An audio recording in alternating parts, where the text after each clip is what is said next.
ዝውውር ጉዳያችን ይሆናል። ሞርጋን ሮጀርስ እንግዲህ ቼልሲን ተቀላቅሏል። የተጫዋች ቼልሲን ተቀላቅሏል።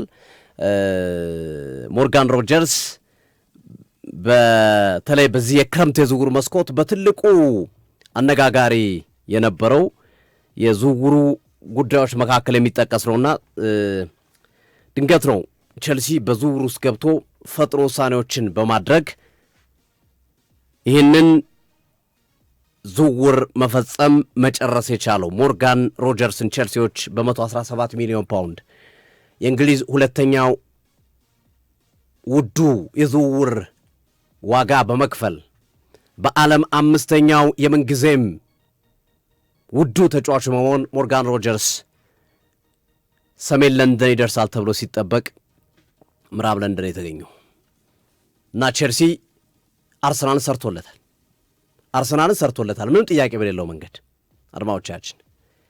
እና ብዙዎች የሚጠይቁት ጥያቄ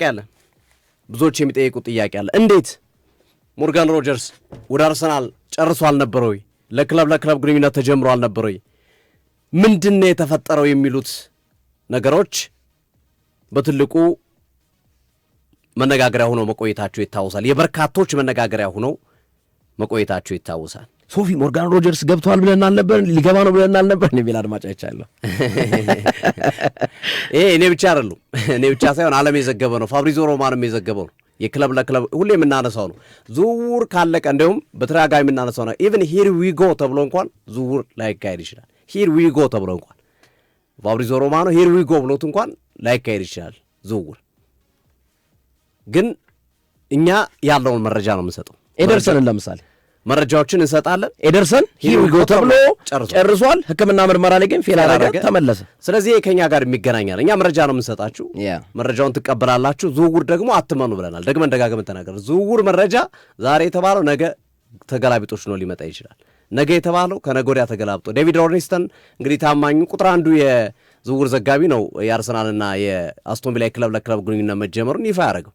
በቃ ከሱ ውጭ አሁን ዓለም ላይ በዝውውር ዜና የታመነ የለም። ከዛ አትሌቲክ ውጭ ዝውውር ላይ የምታምነው የመረጃ ምንጭ የለም። ዛ አትሌቲክ ራሱ የሞርጋን ሮጀርስን ጉዳይ ከአርሰናል ጋር መያዝ ደጋግሞ ዘግቦ የነበረው ጉዳይ ነው። ብዙዎችን ያስደነገጠ ነው። ዞሮ ሞርጋን ሮጀርስ የሕክምና ምርመራውን አጠናቆ የቼልሲ ንብረት መሆኑ ኦልሞስት ተረጋግጧል።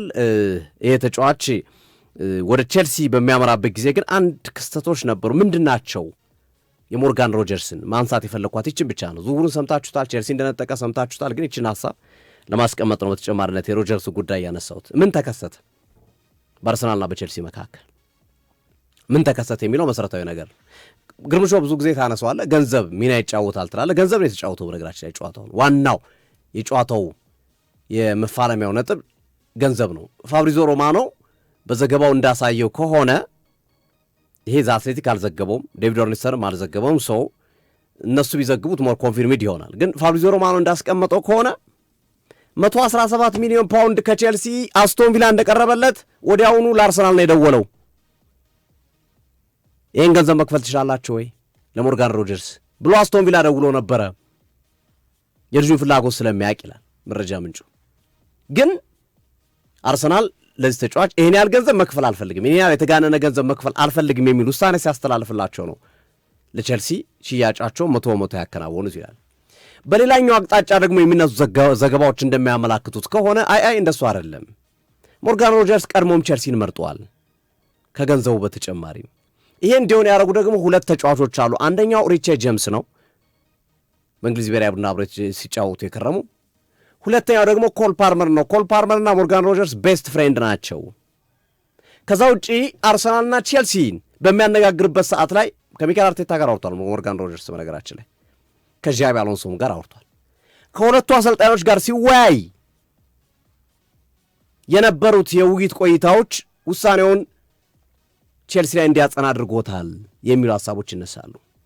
ሚካኤል አርቴታ እኔ አንተን የምፈልግህ ለሌፍት ዊንገርና ሌፍት ዊንገር ብቻ ነው፣ የግራ መስመር አጥቂ ሆነህ እንድትጫወት ብቻ ነው፣ ሌላ ቦታ ላይ አስገዳጅ ካልሆነ በስተቀር አልጠቀምብህም ብሎ አስቀምጦለታል። በቃ አርሰናል ያስቀመጠለት ይሄ ነው። ጃቢ አሎንሶ ደግሞ ግድ የለም አንተ ብቻ የመረጥከው ቦታ ይመችህ፣ ሴንትራል ሚድፊልደር ብትፈልግ 10 ቁጥር ብትፈልግ ግራ መስመር ብትፈልግ አንተ ብቻ ይሄ ቦታ ይመቸኛል በለ በተመቸ ቦታ ትጫወታለህ። ይሄ ብቻ አይደለም፣ ቡድኑ የሚሰራው አንተ ላይ ነው። አርሰናል ደግሞ ቡድኑን በነ ራይስ፣ በነ ኦድጋርድ፣ በነ ሳሊባ፣ በነ ጋብሪኤል ማጋሌሽ ሰርቶ የጨረሰ ቡድን ነው። አርሰናል የተሰራ ቡድን ነው። ቼልሲ ገና የሚሰራ ቡድን ነው። ዣቢ አሎንሶ አዲስ አሰልጣኝ ናቸው። ስለዚህ ይህንን ስለምናደርግልህ ቡድኑ በአንተ ላይ ስለምንሰራ ለዛ ነው ይህንን ገንዘብ ነው መክፈል ቆርጠን የተነሳ ነው ብሎ ዣቢ አሎንሶ ጥሩ ማብራሪያ እንደሰጡትና አንዱ ኮንቪንስ ካረጉት ካሳመኑ ሰዎች መካከል ዣቢ አሎንሶ አንዱ እንደሆኑ ይጠቀሳል። አሁን በዚህ ውስጥ የሚነሱ ክርክሮች አሉ፣ ከባድ ክርክሮች አሉ። ግርሜ የተናደዱት የአርሰናል ደጋፊዎችም ይሄ ዝውውር ከሙድሪክ ዝውውር የተሻለ አይደለም ይላሉ። ደስ ያላቸው የቼልሲ ደጋፊዎች ደግሞ አርሰናልን መነተፍ ነው ይላሉ።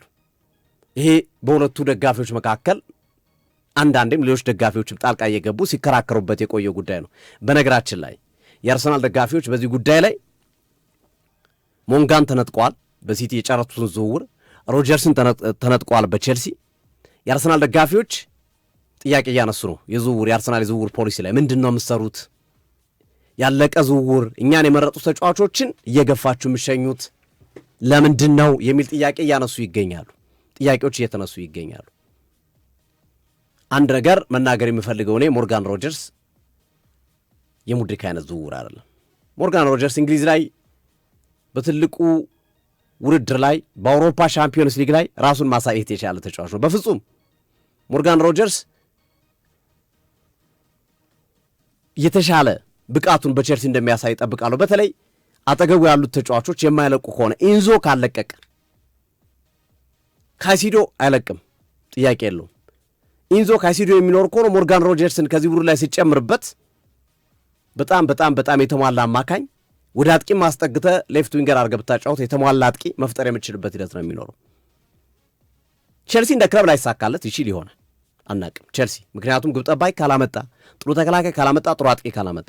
ሞርጋን ሮጀርስ ግን በግለሰብ ደረጃ ይቸግራል ብዬ አላምንም። ኮል ፓልመር ቼልሲ ውስጥ መጥቶ ተጽዕኖ ፈጥሯል። በሲቲ የተመለከትነው ኮል ፓልመር መጥቶ ቼልሲ ላይ ተጽዕኖ ፈጥሯል። ሞርጋን ሮጀርስም የሚባክን ዝውውር ነው ብዬ አላምንም። ግን ዋጋው አልተጋነነም ወይ? ለእኔ ተጋነውብኛል። እንግዲህ የእንግሊዙ ሁለተኛው ውዱ ተጫዋች ሆነ።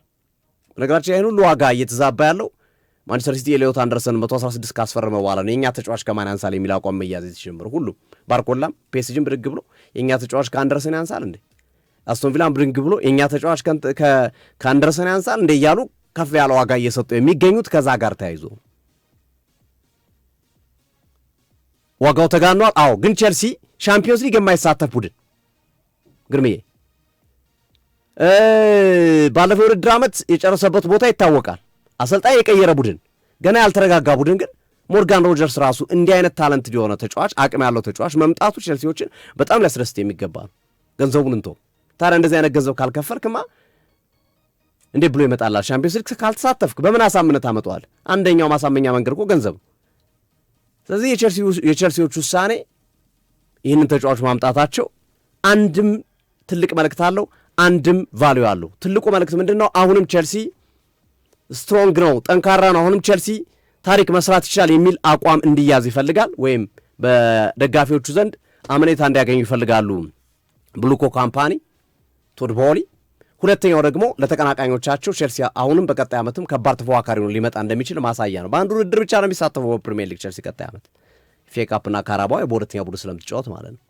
ጥሩ ቡድን መገንባት የሚችሉ ከሆነ ሌሎቹ ቡድኖች በሻምፒዮንስ ሊግ እነ አርሰናል፣ እነ ሲቲ፣ እነ ማንቸስተር ዩናይትድ፣ እነ ሊቨርፑል ከባድ ፍልሚያ ሲያደርጉ ፕሪሚየር ሊጉን ዘና ብለው መውሰድ የሚችሉበትን እድል ሊፈጥሩ ይችላሉ።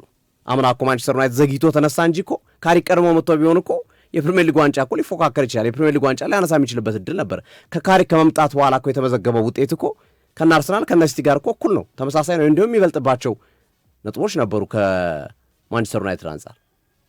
ስለዚህ ያንን አድቫንቴጅ ሊጠቀሙ የሚችሉበት እድል ይኖራል ቼልሲዎች እና እኔ ሞርጋን ሮጀርስ መምጣት ለቼልሲ በጣም አዋጭ ነው። ለአርሰናል ግን በዚህ ገንዘብ ማዘዋወር ይህንን ተጫዋች ብዙ ነገሮችን ሊያበላሹበት ይችላሉ ከሚሉት ውስጥ ነኝ። የአርሰናልም ውሳኔ ጥሩ ነው፣ የቼልሲም ውሳኔ ጥሩ ነው። ቼልሲ ትክክለኛ ውሳኔ ነው የወሰነው። አማራጭ የለውም። ገንዘብ አለው፣ ሻምፒዮንስ ሊግ የለውም። አርሰናል ደግሞ ሻምፒዮንስ ሊጉን ተማምኖ የፕሪሚየር ሊጉ ሻምፒዮን ነው፣ ቀጣይ እኔ ጋር ብትመጣ ማስተማማኝ ያለው ውጤት እንደምናመጣ የሚል ፕሮጀክት ያቀርብለታል። ግን አርሰናል ያን ያህል ገንዘብ ለሮጀርስ ከፈለ ማለት ትልቅ ጥያቄ የሚያስነሳ ነው፣ በክለቡ ውስጥ ማለት ነው። ትልቅ ጥያቄ የሚያስነሳ ነው። ግን ስቲል ካነሱት ነገሮች አንጻር በዛው ወደ አርሰናል መሻገር ስላለብን ነው። ወደ አርሰናል የዝውውር ጉዳዮች እንሸጋገራለን።